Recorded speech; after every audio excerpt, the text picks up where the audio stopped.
notre petite musique. Comment ça s'appelle?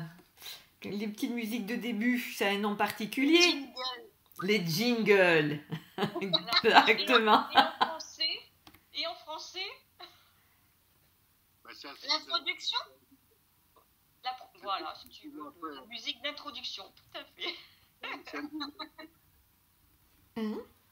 Et d'ailleurs, peut-être Maëlys, tu vas nous expliquer pourquoi tu avais choisi cette chanson.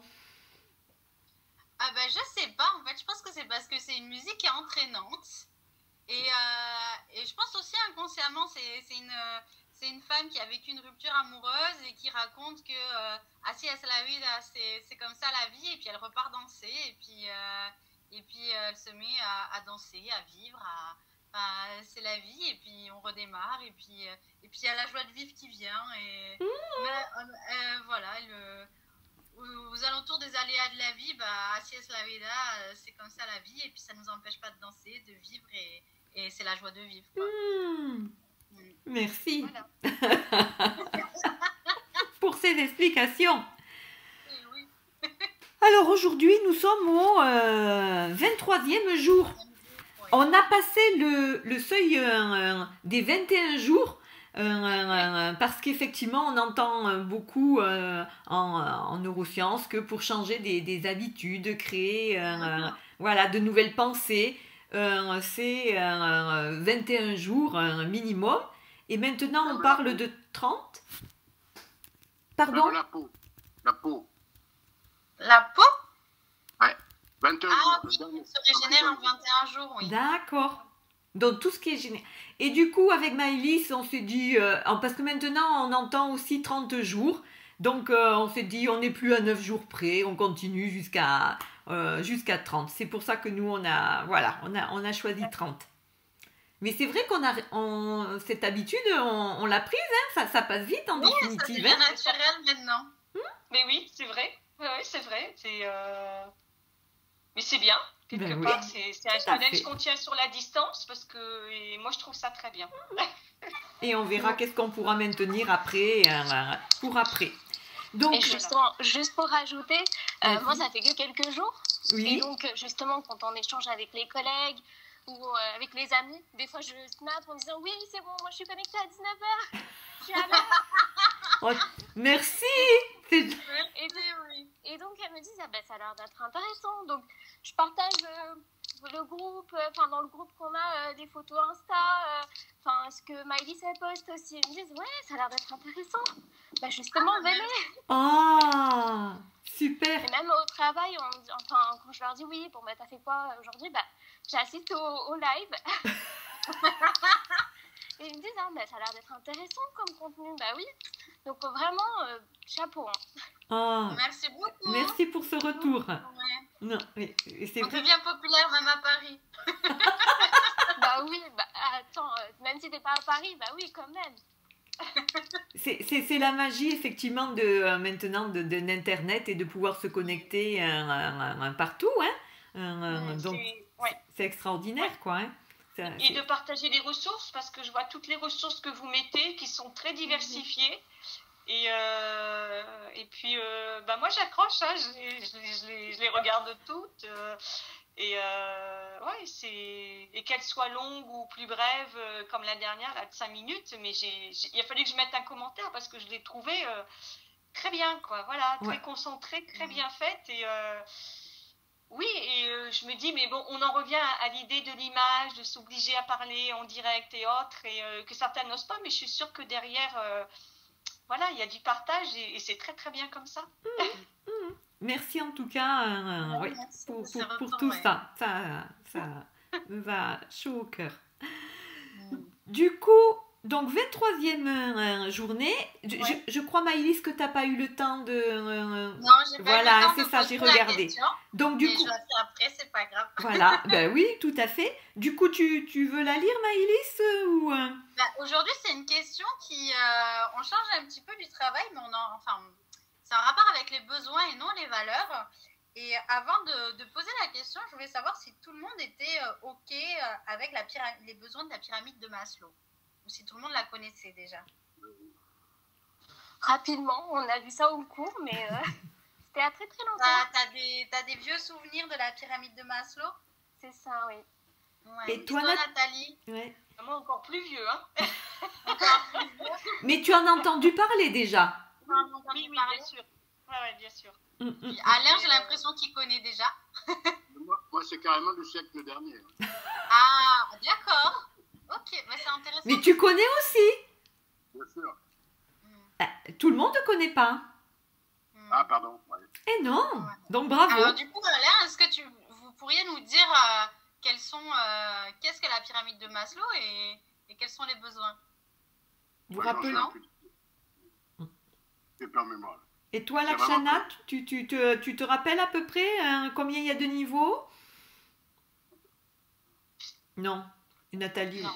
Alors non, c'était à très très longtemps. Oui. Je sais qu'il y avait 5 ou 6 catégories, non? C'est ça, 5 ou 6 5. catégories. Bravo.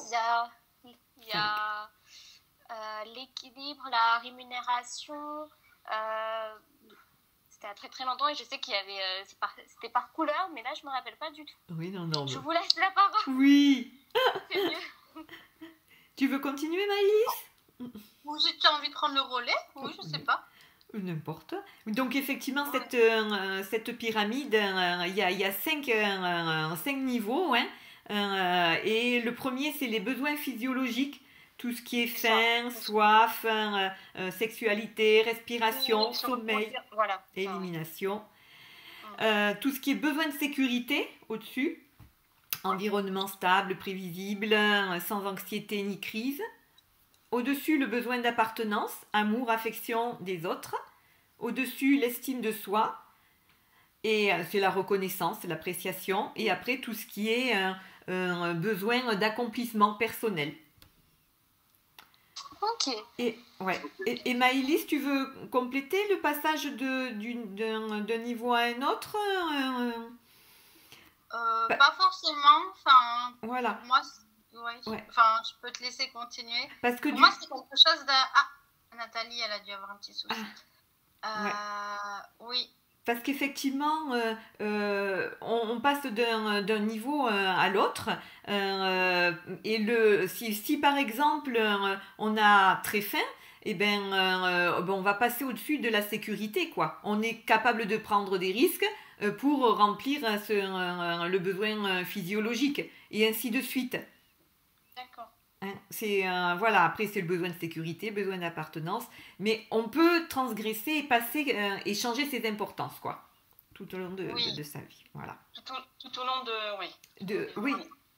Et cette pyramide, elle a été aussi pas remise en question, mais certaines personnes ont dit que certaines strates peuvent être interchangeables en fonction des personnes. Oui. Et voilà, et des situations. Et elle est même inversée maintenant. On n'a pas tous les mêmes valeurs et on les positionne, on priorise parfois de manière totalement différente. Donc oui. Mais c'est surtout des besoins là, du coup. Oui, là c'est les besoins, oui. C'est-à-dire que, voilà, c'est lié aux valeurs, hein, c'est lié aux valeurs, effectivement. Oui. Et donc, du coup, la question du jour, c'est quels sont tes besoins fondamentaux et non négociables concernant ta vie professionnelle et ta vie personnelle? Moi, par exemple, un de mes besoins non négociables, c'est de dormir. Donc, c'est physiologique. C'est physiologique. Si je ne dors pas assez, mon corps, il va m'arrêter et je vais soit faire des petits malaises, donc du coup, ça fait partie de mon équilibre et c'est un besoin non négociable. C'est-à-dire, tu veux dire, dans le fait de dormir, tu dis un certain nombre d'heures. Voilà, d'avoir mon équilibre de sommeil, de dormir minimum 8 heures, c'est... Oui, voilà. Ouais. Donc, moi, j'adhère, là. Ah, merci. Alors moi, au point de vue physiologique, comme ça, moi, ça serait boire. Boire de l'eau, ouais. Je bois beaucoup. Autant je peux avoir une nuit courte, je vais être opérationnelle, mais il ne faut pas me priver de boisson. Je bois beaucoup. Voilà. Plus que manger. Manger, je pourrais me sauter aisément un repas, mais boire, non. Donc tu vois, il y a des besoins comme quoi d'une personne à l'autre, voilà. Mais je peux faire une nuit de 4 heures et je vais être opérationnelle. Ah Mais pas tous les jours, pas toutes les nuits quand même. Oui. Pas toutes les nuits quand même. Il y a des gens qui vivent, moi, j'ai un ami qui vit à 4 heures. c'était fou. Quoi. Oui, ça dépend. Oui, oui. 4 heures de sommeil, ça lui suffit. Oui, oui. Mais peut-être qu'après, il fait des micro-siestes. C'est voilà. Alors, non Bien tout fait. Il a une journée d'une densité colossale et il dort 4 heures par nuit. Je crois que c'était Napoléon qui dormait très peu. Mais voilà. Il dormait, et c'est vrai parce que moi, enfin, pas 4 heures, mais moi je sais que j'avais mon père. Mon père dormait peu. Il faisait souvent des nuits de 5 heures et il était opérationnel. Donc ça dépend l'organisme de chacun. Enfin voilà. Oui. Peut-être que le sommeil est plus profond, plus réparateur, plus vite. Je sais pas. Voilà. C'est physiologique. Chacun a son mode Ah, oui, physiologique. peut-être. C'est la raison pour laquelle j'ai jamais souhaité être Napoléon. Moi. C'est tout à fait ça. C'est bien parce que j'étais déjà pris. Et toi, Lakshana, le sommeil, c'est important aussi? Oui, le sommeil aussi. Après, moi, je rajouterais manger correctement. Mhm. Enfin, se faire plaisir. Après, je sais pas le dernier point que je rajouterais. Je sais pas si ça rentre aussi. Est-ce que je peux rebondir là? Est-ce que je peux rebondir 2 secondes sur le sommeil là? Si tu veux, vas-y. Parce que moi j'ai un gros souci avec le sommeil actuellement, c'est que les cauchemars, beaucoup de cauchemars, c'est un vrai problème. Vrai problème. Et le psychiatre m'a dit, bah écoutez, c'est bon signe, c'est que votre cerveau fonctionne. Et pour moi, c'est pas une réponse. Parce que je suis très perturbé. C'est l'inconscient qui surgit pendant les rêves, oui. C'est un vrai problème là. Ouais. Je ne sais pas comment le régler d'ailleurs. Je vais voir si c'est possible parce que pour moi, c'est très perturbant. Après, il y a des sophrologues ou des hypnothérapeutes qui peuvent aider à ça, je pense, oui. Je vais demander à une hypnothérapeute, là, on va voir, on va tester voir si ça. Vraiment, c'est pour ça le sommeil, ce que tu évoquais tout à l'heure, le sommeil réparateur, oui, c'est sûr. Mais moi, par contre, quand je me réveille, je suis souvent épuisé parce que je bataillais toute la nuit. Ouais. Il y a les fleurs de bac aussi Oui, qui aident. Tu as le rescue au sommeil. Effectivement, ça aide. Il faut essayer. Il faut essayer. Ouais. Ouais. Ouais, puis il y a la tub aussi, pareil. Ça marche pas mal. Tu as la méditation, la respiration déjà. Tu as essayé la respiration? La cohérence cardiaque? Ah oui. Bon. Ouais, les fleurs de bac, oui, et l'hypnothérapie. Oui, je pense que les hypnothérapeutes, ça peut bien aider. Les sophrologues aussi. Ouais. Le petit que c'est le sophrologue. L'hypnothérapeute, oui. Pas tenter de ça. Il faut tenter parce que oui, bah oui. Exactement, oui. On en de toute parle. façon, ça peut pas aggraver. Si ça fait rien, si c'est un effet placebo, c'est grave. Oui. Tout à fait. Tout à fait. Donc, pardon, j'ai coupé, mais je rebondis sur le sommeil réparateur. Non, vous avez raison. Effectivement, le sommeil serein est excellent. Et quand il est perturbé, comme moi, en ce qui me concerne, par les cauchemars, c'est vraiment J'en ai terminé pour le sommeil. Merci Alain. Mais c'est très bien. Et puis peut-être aussi évoquer ces cauchemars avec le psychiatre, parce qu'en général, vu que c'est l'inconscient qui ressurgit... Le psychiatre, il vous donne des pilules, en dehors de ça, c'est rien d'autre. Bah alors un psychologue, c'est mieux. Parce que lui, il laisse parler au moins. Ouais. On regardera ça, on verra ça, Alain. Et du coup, Lakshana, par rapport aux besoins physiologiques, tu voulais rajouter lequel? Alors, moi, c'est en lien avec ma passion. Ma passion, c'est la mode. Donc, moi, je bien s'habiller. Quand je suis bien habillée, je pense que Maëlys aussi, elle le sait très très bien. Quand on est bien habillé, je pense que moi, je suis plus à l'aise, plus confiante. Donc, au niveau de la confiance en soi, oui. Ouais. La présentation, en fait. C'est ça. C'est ça, oui. Mais oui, de toute façon. Se respecter, en fait, se faire du bien, ouais. C'est lié à l'estime de soi, du coup. L'estime de soi, ouais. Oui. Est-ce qu'il y a un besoin d'appartenance par rapport à un code vestimentaire ou pas spécialement? Au travail ou en général? N'importe, oui. Pour le travail, par exemple, je sais qu'il faut quand même faire attention comment on va recevoir des candidats en entretien au siège. Mais après, moi, j'aime bien j'ai 2 styles. Un style pour le travail et un style avec les amis. Donc, j'aime bien avoir la séparation des 2 côtés. C'est ça. Et la nuit, alors, comment? La nuit, c'est pyjama. Alain, Excusez-moi, mais tu m'as ouvert la porte. C'est pas grave. Attendez pas cette question quand même. Hein. et toi, du coup, quel est ton costume de nuit? Non, parce que la nuit, ça peut être en pyjama. Il y en a qui dorment en pyjama, c'est tout, pareil. On n'est pas obligé de dormir en hiver. Bon, on dérape là. Oui. Donc, du coup, Elle n'a pas la tenue, moi je suis tout à fait en adéquation à ce qu'elle a dit, hein. Je suis tout à fait d'accord. c'est vrai qu'au travail, parfois, il y a des règles vestimentaires qu'on est tenu de respecter. Il y a des contraintes d'image par rapport à la fonction et en particulier en étant DRH, voilà, quoi, c'est clair. Ben, à Billabong, on ne s'habille pas, nous dans les Landes, comme dans une entreprise, ou voilà, ou une grosse entreprise, quoi. Hein. Billabong, on peut pas arriver, il faut pas arriver en costume cravate, hein. Il vaut mieux arriver en short et décontracté, quoi. Hein. Moi, je l'ai vécu parce que les premières fois que je suis à Billabong, je suis arrivé en tenue décontractée, mais quand même un peu. Et les autres, ils me regardaient comme un zombie, quoi. Et c'est pour ça que moi, j'ai jamais compris pourquoi à Paris, l'été, les hommes, ils devaient venir en pantalon avec des chemises. J'étais là, mais mettez un t-shirt et un short. Les pauvres. Eh oui. Mais C'est oui. vrai, le code vestimentaire, par exemple, vous voyez pas un expert comptable en short, il est toujours avec un costume, il travaille de 3 quarts du temps. Ouais. Peut-être que les nouvelles générations, c'est possible. Mais même, très récentes, hein, peut-être les tout jeunes là, qui ont 25 ans, je sais pas. Mais en revanche, ils n'admettent pas de ne pas venir en costume cravate, quoi. Ils viennent en costume cravate. Et c'est vrai qu'il y a certaines entreprises qui libèrent ça avec une journée sans cravate ou des choses comme ça. Il y a des choses qui se font. Hein.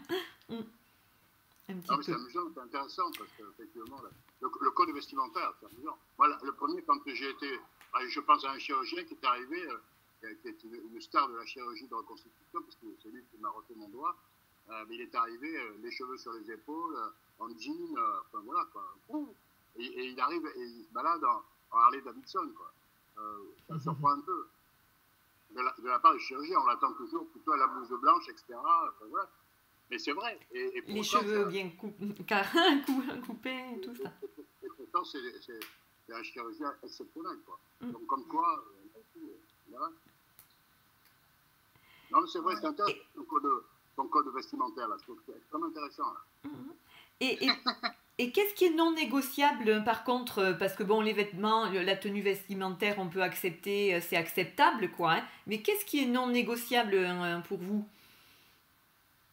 Mais moi, j'ai rejoint tout à l'heure les heures de sommeil. Moi, c'est non négociable.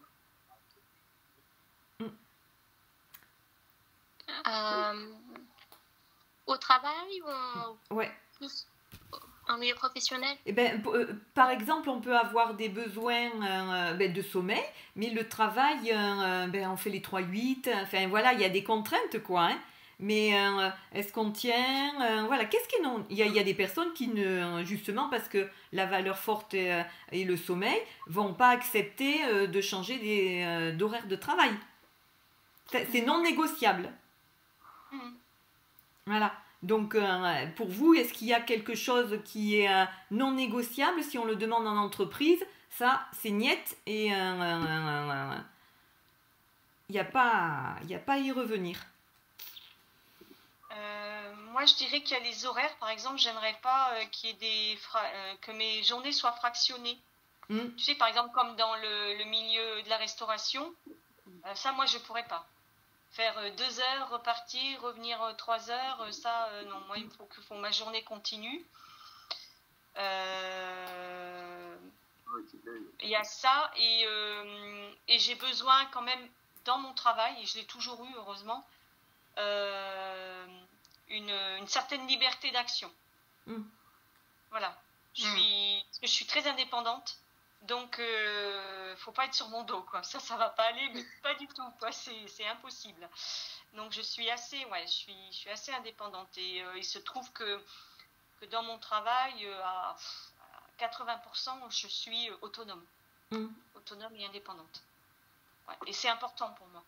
C'est très important. Donc, Moi, peut-être, je rajouterais avoir plus de responsabilités, avoir une certaine autonomie, peut-être plus tard, pas maintenant, les horaires de travail et évoluer. Je ne sais pas si c'est peut-être avec l'âge ou je ne sais pas. J'aimerais bien évoluer et même un jour, si possible, occuper, ça revient à la responsabilité, mais travailler un jour, si possible, en tant que responsable. Du coup, c'est le besoin d'accomplissement, quoi. Hein, oui. C'est la... Tout à fait. Ouais. Moi, par exemple, j'aurais pas fait plus de 50 km pour aller au travail.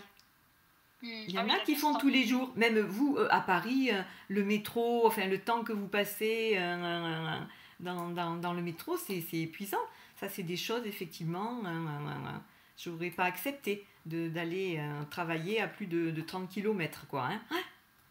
Moi, j'ai un nouveau besoin qui est apparu, c'est ne plus travailler en plein centre-ville de Biarritz parce que c'est impossible de se garer. Et ben, c'est vrai que vois Bayonne tous les matins. Hein.